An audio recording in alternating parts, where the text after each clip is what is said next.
당신이 몰랐던 이야기. 오늘은 어쩌면 한국의 현재를 설명하고 있을지도 모르는 사회실험 유니버스 25에 대한 이야기입니다. 만약 어느 날 갑자기 세상이 유토피아로 변하면 어떻게 될까요? 모두가 각자의 집이 있고 필요한 식품과 물건이 무제한으로 주어지며 그 밖에 모든 것이 갖춰진 매우 안전한 환경 속에서 살 수 있다면 여러분은 어떠실 것 같나요? 이 세계에는 생활에 필요한 모든 것이 제공되기 때문에 국가 간의 전쟁을 할 필요도, 굳이 더 많은 것을 얻기 위해 싸울 필요도 없습니다. 성격이 유난히 모난 게 아니라면 다툼도 일어나지 않을 것 같고 심지어 일도 할 필요가 없죠. 아마 대답을 하기에 앞서 그런 세상은 오지 않는다라고 비관적인 대답을 하실 분들이 꽤 많으실 듯 합니다. 맞는 말이죠. 이런 세상은 존재하지 않습니다. 게다가 현대 사회를 바라보면 지구가 멸망이나 되지 않기를 바라야 할 만큼 도저히 미래를 낙관할 수 없습니다. 역사적으로 가장 풍족한 물질을 누리고 가장 번영한 시대에 사는 현재에도 온갖 전쟁과 사회 문제가 난무하고 있으니까요. 어쩌면 우리의 조상들도 그 사실을 알았기 때문에 유토피아라는 가상의 사회를 만들어내지 않았나 싶습니다. 인간이 생각할 수 있는 가장 완벽하고 완전 무결한 사회, 그러므로 사실 현실에서는 결코 존재할 수 없는 사회, 그런 이상적인 사회를 우리는 흔히 유토피아라고 합니다. 유토피아라는 말은 영국의 사상가이자 작가인 토머스 모어가 처음 만들어낸 말로 없다라는 뜻의 그리스어 유와 장소를 뜻하는 토포스를 조합한 단어인데, 즉 글자 그대로 어디에도 없는 장소라는 뜻이죠. 그런데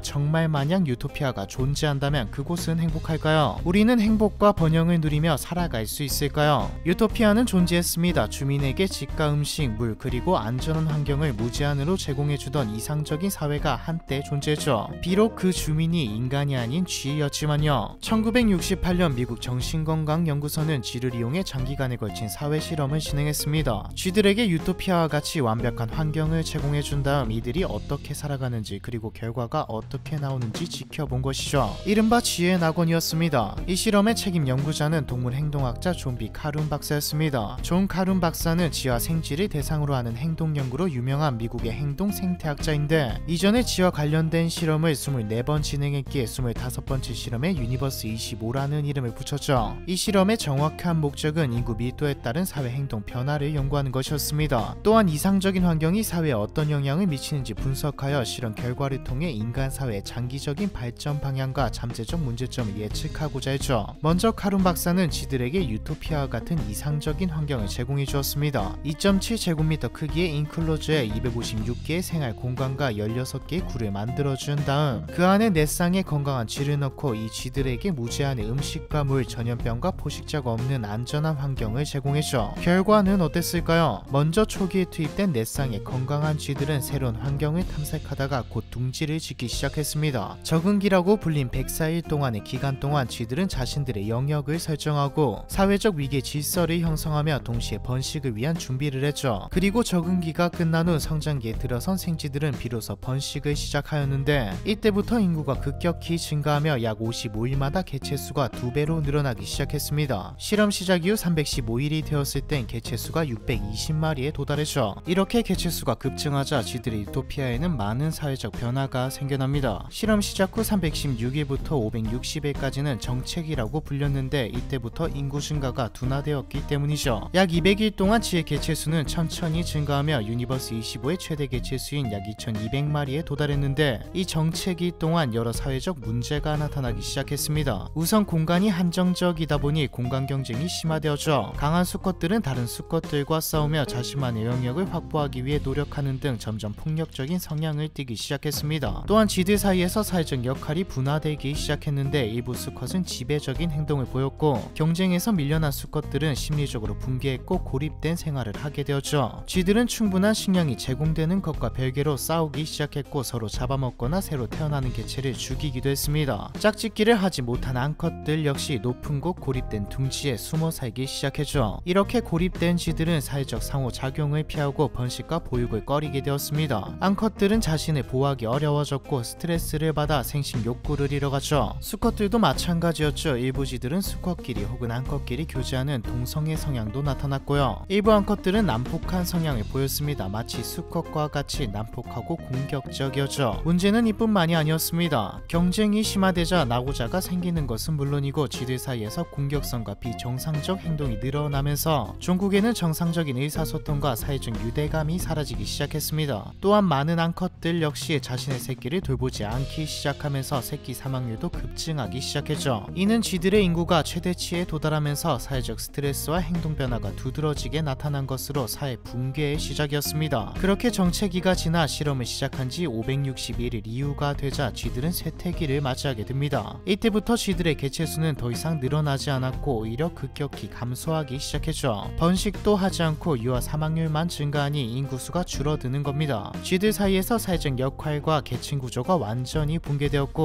많은 수컷들이 경쟁에서 밀려나 고립된 생활을 하였는데 일부 수컷들은 독특하게도 자기 관리에만 집중하는 비정상적 행동을 보였습니다. 이 수컷들은 싸우는 것을 거부했고 음식과 장 그리고 자기 관리에만 열중했죠. 연구팀은 이러한 수컷들을 아름다운 자들이라고 불렀습니다. 앞에서 말했던 수컷화된 암컷들과 반대로 암컷화된 수컷이었죠. 이들은 얼마 안가 사회 주류가 되었습니다. 싸움도 줄어들고 인구도 줄어들었는데 이제 다시 이 세계에 평화와 행복이 찾아왔을까요? 마지막으로 태어난 쥐 세대는 하루 종일 먹고 마시며 털을 다듬었습니다. 어떤 세대보다 깨끗하고 건강한 털을 가지고 있었죠. 겉보기에는 평화로웠습니다. 하지만 수컷은 더 이상 짝짓기를 하지 않았고 암컷은 출산은 물론 육아도 하지 않았죠. 유니버스 25 실험은 1780일 동안 즉 약 5년 동안 진행되었는데 2년 반쯤 지났을 무렵인 920일째에 마지막 출산이 있었고 그 이후로는 번식을 멈춘 쥐들이 점차 나이가 들어가며 자연사하게 되었습니다. 즉 1780일째에 모든 쥐가 사망하여 멸종하면서 실험이 끝나게 된 것이죠. 카룬 박사는 유니버스 25 실험에는 첫 번째 죽음과 두 번째 죽음이 있었다고 설명했습니다. 첫 번째 죽음이란 쥐들이 사회적 역할과 목적을 상실하고 단순히 생존을 위한 본능적 행동만을 하게 된 상태를 의미했죠. 두 번째 죽음은 물리적인 죽음을 의미했고요. 이 실험은 모든 물질적 필요가 충족된 유토피아 환경이 주어진다고 해도 사회가 붕괴될 수 있음을 보여주었습니다.